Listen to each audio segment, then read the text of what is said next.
Hello and welcome to this week's Facebook and LinkedIn Live. Today I'm delighted because I'm going to be chatting with Oriel Camp, who is a coach, and we're going to be talking all about how you can develop resilience to transform your work-life balance.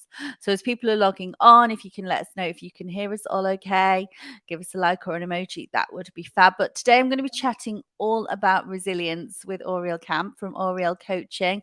And we're going to be talking about how resilience, the importance of resilience, how you can develop resilience, and how resilience can transform your work-life balance. So thank you so much, Oriel, for joining me today. It's an absolute pleasure to chat with you and find out a little bit more about you and resilience. Oh, you're very welcome, and thank you for having me here today. No, that's so. Actually, first of all, what is your interest in resilience? Why is resilience something you are particularly interested in? Ooh, good question. Absolutely. I mean, resilience underpins everything that we do, both on the home front, with our families, personally, in work, and it's just such a fundamental life skill to have to sort of carry us through so we don't crumble when times get hard. So we've got that anchor, and we've got those really practical tools. It's like having your backpack or having your toolkit and having those things with you and having the confidence and knowing that when the SHIT hits the fan, you're going to deal with it and you're going to get through it. But it's more than that. It's about actually it's about flourishing, and it's about learning, and it's about it's something that is really close to my heart. And I think it's putting a name to it, isn't it? But we all have a degree of resilience, whether we recognize that in ourselves or not. So, and particularly, as working mums, it's something that actually we call on, actually, probably in reality on a day-to-day basis. So that's why for me, I think it's just it's a subject that I love to support people with, both personally and in businesses as well. So have you always been, would you say, quite a resilient person, or is it something you've had to develop? I've probably always been quite resilient. It's not something that we're necessarily born with. People might have a more natural leaning towards being resilient, but it's not something we're born with. It's something that we develop. It's a skill, I suppose. I've always had a degree of sort of grit and determination, and right from when I was quite young, I suppose, at school. And I'm definitely someone that will follow through with something, a completer, finisher. But we all have it. I think it's about harnessing it and appreciating it, and really giving it the credit that it deserves, really, as a skill. So why do we need to be resilient? Why is it so important, such an important life skill to be resilient and to teach our children to be resilient? Well, I think, as particularly as parents, I'm sure that we can all think of those days when we go to bed at the end of the day and we just think, do you know what, that wasn't the best day.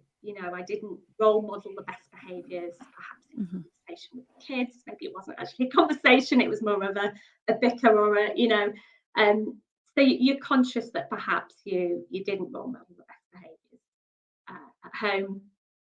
Things got a bit noisy and a bit heated, and reflecting back, resilience gives you the ability to regulate your emotions and to respond rather than to react. And we've all been in that situation, but that's a really practical example of why resilience is important, because it's about having the ability to calm all the noise in your head.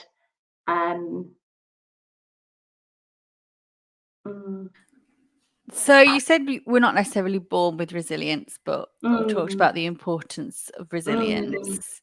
So if we're not born with it, but we know it's important, how do we develop it? mm. So, I mean, there are different types of resilience. And I mean, it's interesting because when you look at like a dictionary definition, it talks about, and I think we all think, oh yeah, resilience, it's about bouncing back, like the sort of the tennis ball bouncing back. Yeah. But I'd argue it's more than bouncing back. It's actually bouncing forward, because if we have these difficult times, these difficult situations, it's not just about hanging on in there and sort of hanging onto the cliff face. Just thinking about my daughter doing a climbing party at the weekend, All but right. it's not just about that, hanging on in there and sort of clambering through this difficult time, and getting through it. It's actually about taking taking something from that experience and learning and advancing. So it's not about being in the status quo. So there are lots of things that we can do, to develop or to bolster our resilience. I've got to say, I was just having a look this morning, thinking, gosh, the list could go on and could go on, but I've sort of tried to drill it down into sort of 7 things that we could do. So I don't know if you want me to sort of Yeah, touch on each absolutely. of those, and then we Yeah. can, yeah, is that Yes, okay? please. Yeah. And in terms of, I think we touched on why it's important, but it's important because without resilience, we're likely to adopt unhealthy coping mechanisms, coping strategies, and we all have those vices, whether it be a glass of wine or, excessive binging of Yeah, a TV cigarette. or Yeah. food or whatever. So it's about having that resource, having that resilience to power through. And that's not saying that we'll never do it, and that's not saying we'll never have bad times, or we'll never experience those difficult emotions. But it's about saying when we do, Mm-hmm. there are things that we can sort of call on. So the first one is self-care, and I know that self-care is just a term that's sort of talked about till the cows come home, but from experience and from working with people on a one-to-one basis and in groups, it's just a continual challenge, isn't it? Self-care. Yeah. I think particularly as parents, as mums, we naturally are very nurturing, we're self-sacrificing, we put the kids first, in essence, in reality. But it's actually about giving ourselves that same priority, and honouring our self-worth, and going back to putting your own oxygen mask on first, because if you're not in a good place physically, mentally, emotionally, spiritually, maybe, if you're not in a good place, then you're not going to be best placed to look after anyone. Mm-hmm. So it's about getting enough sleep, and I know and I know sometimes that's really challenging, depending on the age of the kids and what's going on at home. But just some of those really basic things, even if that means taking half an hour on the sofa on an afternoon and someone else taking the kids out, just having some rest, having some exercise, having some fresh air. And it doesn't have to be a grueling, resistance workout at the gym. It doesn't have to be anything. It just should be something that you enjoy, that's for you, that's doable. Yeah. So it just might be 20-30 minutes walk to school on a morning, and enjoying the walk on the way home. But something that you can sort of build into your day, so that it doesn't become another thing to add to that list. It doesn't become a pressure, because that just defeats the object of looking after yourself. And so, really important to do, obviously to do with your overall well-being, and boosting, your positivity and your immune system, and nutrition as well. Again, so easy just to sort of opt for the easy option, and that's Yeah. fine sometimes, of course it is. It's just looking maybe across the week, looking across the month at how you think you're faring, nutritionally, in terms of nourishing yourself. So that's self-care. Second one, self-compassion. We are so hard on ourselves, I think, particularly as women. we're Mhm. really, really hard on ourselves. And I think, you know, more often than not, the standards that are being set are standards that are being set internally. You know, Mhm. we're the ones that are placing those expectations on ourselves. So it's about, you know, being kind to yourself and not beating yourself up, and, you know, giving yourself the advice that you would a really good friend. You know, when they're having a really rough time, would you be that hard on them? I don't think so. What do you think? Really So, good advice. Yeah. shall I keep going? Yes. Yeah. Yeah, sure. Gratitude. And that was really timely because I know we talked about the Harvest Festival that I went to this morning, and that was so lovely to go to my daughter's Harvest Festival at the church that's associated with school. And obviously that's all about giving thanks, and, you know, the atmosphere and the positivity, you know, that set the tone for the kids for the day, you know, absolutely uplifting. And, you know, just those simple acts of gratitude in whatever form you practice it. You know, we all have different ways of doing it, some to varying degrees, but, you know, it really informs, it really shapes the way that we see the world, Mhm. and then in turn shapes and informs the way we behave and the actions that we, you know, the actions that we take. So really important. I sometimes I do our, rather than with the kids talking about gratitude, I talk about our I am happies.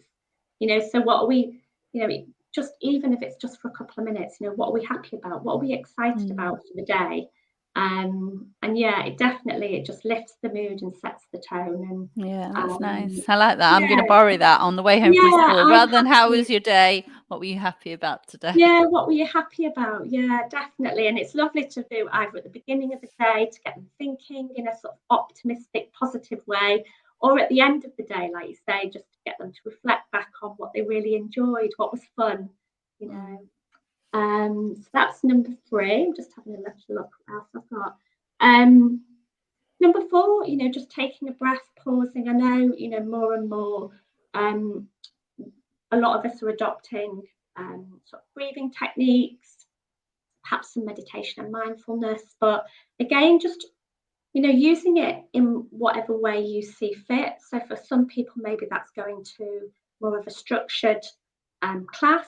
For other people, it's just taking a moment on a morning, or at the end of the day when the house is quieter and everyone's gone to bed, and just, you know, taking that moment to calm your thoughts, to anchor yourself in the present, so that you're not embroiled in this anxiety and this, you know, because a lot a lot uh, a lot underpinning resilience is about how we manage the stresses, the strains, the external stimuli of everyday life. So the breathing and the meditation and the mindfulness, again, similarly to the exercise, just brings us back to the here and now.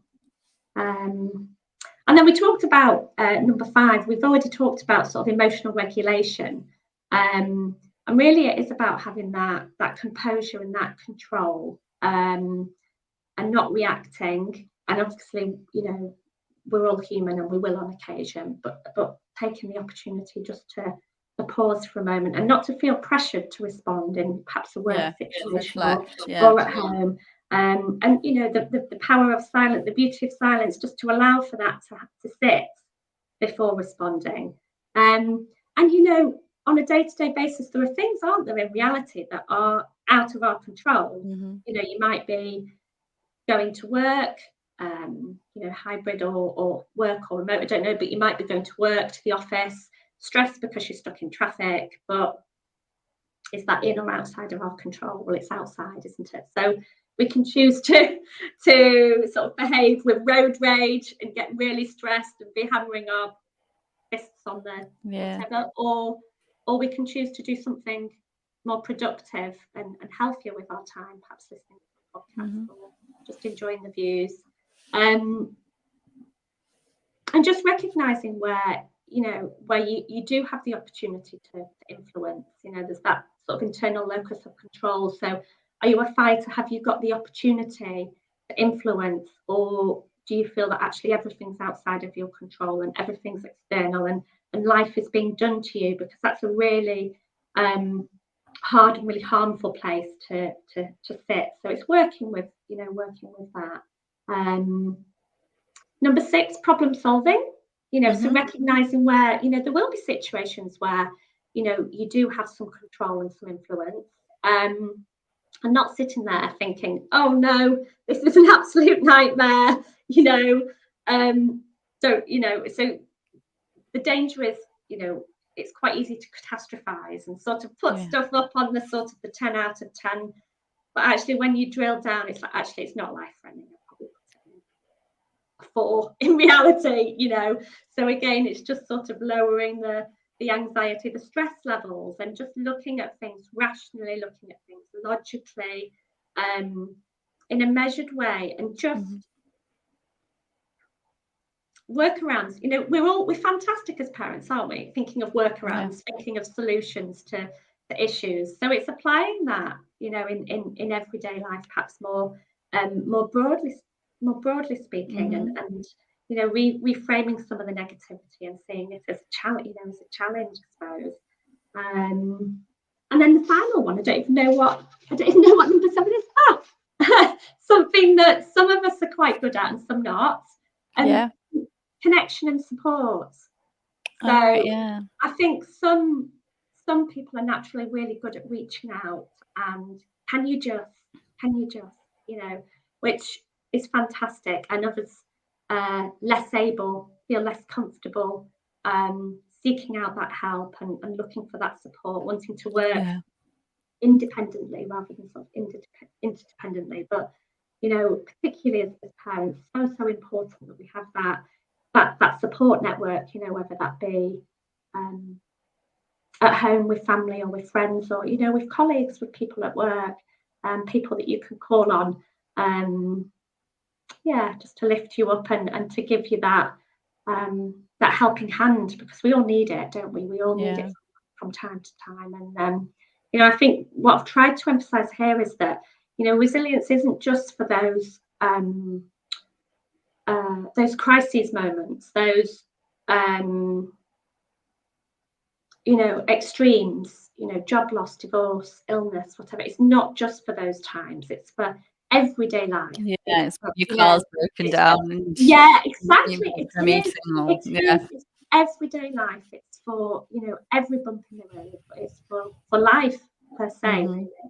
So really, and it's really topical. We're talking about this because obviously yesterday was World Mental Health Day, and I suppose resilience feeds into that, and being able to demonstrate or have a good sense of resilience, I'm sure, is quite positive for mental health. Absolutely, the two are completely linked. So talking as well, we talked a little bit about sense of self. And why is it having your sense of self so important, and what is a sense of self? So I think I talked about sense of self actually on my website, and I know I talk about sense of self and talk with clients about sense of self quite often, and it's really about living well, I suppose, and living purposefully, and avoiding the temptation, I suppose, to live someone else's life, really. The pressures of social media are so great, and we're all very well aware of those. But it's about having your own core, having your own self, knowing what's important to you, and not feeling that you're having to impersonate anybody else, whether that be a role model, a celebrity figure, a friend, someone within your community. So it's about aligning what you do to what's going to make you happy, in essence, genuinely happy. And a lot of the work that I do with my clients, both from a sort of personal perspective, but also in terms of career, is about what they value. So what do you value personally? What you don't want to do is be in a position where you're walking into a workplace and you're feeling like you're having to sort of take your hat off, because we all wear so many hats, don't we? Whether we wear the mum hat or the wife hat, the daughter hat, the career person hat, and it's okay to have those blurring of boundaries, and actually it's healthy to do that, as opposed to truly compartmentalizing, which I think years and years ago was perhaps more of a practice to do. I know the workplace is changing and continues to change, which is fantastic, but it's knowing what those things are, what we value. And so, as an example, if someone came to me and said that one of their key values, one of the key things that they prioritize is family, but they're actually in a job that's calling upon them to work 60 hours a week, then there's going to be a rub, isn't there? There's going to be fallout. So it's ensuring that you really understand, you understand your external, but also your internal, and I do personality profiling with clients as well, which is fantastic. And it's so insightful and so powerful. And it really helps people understand how they tick, how they're most likely to behave in a situation. They don't have to do that. So they can call upon other styles if they feel they're going to get a better result.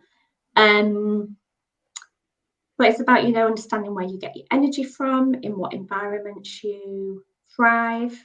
And it's just having that heightened sense of self-awareness. And so it all goes back to just generally living well and living happily and being fulfilled, because, we've all got limited time. We've all got never-ending to-do lists. And so it's not about just continually adding more to it and mopping more up at home and at work.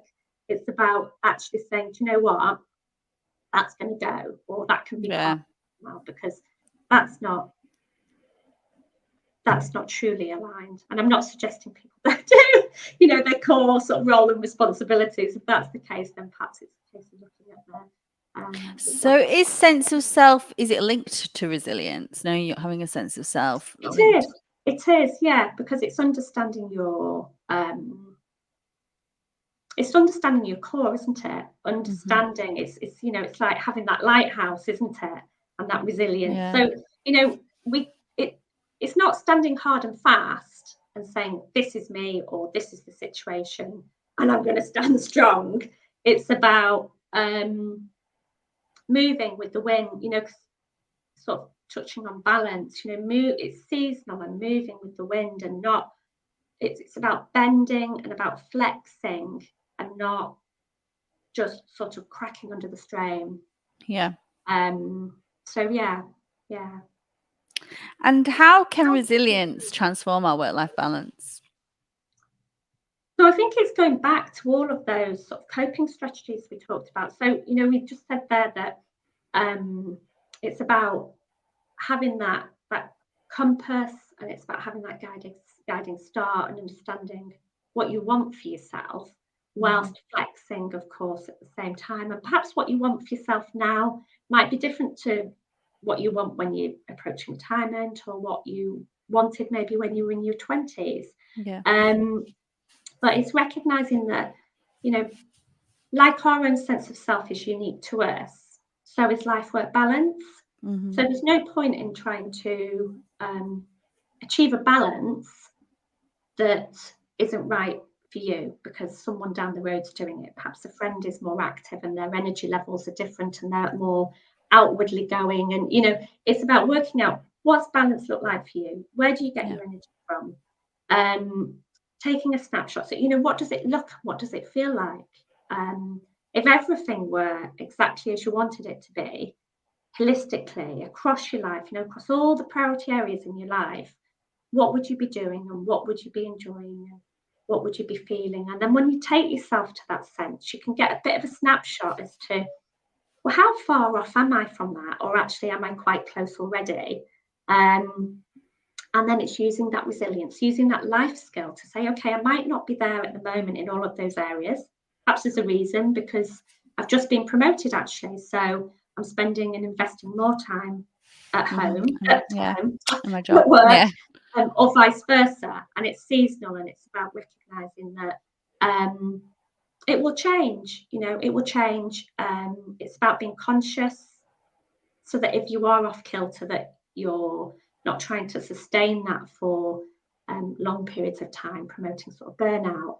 But it's about setting goals as well and saying, okay, well, if there is a gap between where I am now and where I want to be in terms of my balance, and the areas of my life that are important to me, setting some goals. And those goals might not be next week goals, of course. They might be more medium, long-term goals. But the resilience is what gives you the stamina and gives you the grit and the determination to say, okay, I'm going to break those off and work towards them bit at a time. And if I fall down, I'm going to pick myself back up like kids do, when they're riding the bike. Yeah. Or, if I have a disappointment or a failure, then I'm not going to let that just completely unravel me. I'm not going to never go near that conversation or that situation again. I'm going to take some learning from it.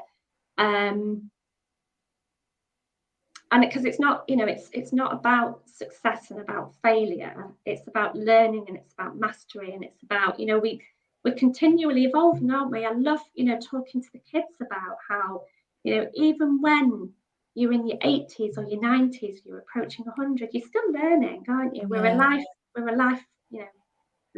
on a life journey, aren't we? Yeah. So, and it's the same with life-work balance and what you want for yourself now in terms of balance. It's not going to remain static. It's seasonal and it shifts. It's not, the old traditional, the scales. Oh yeah.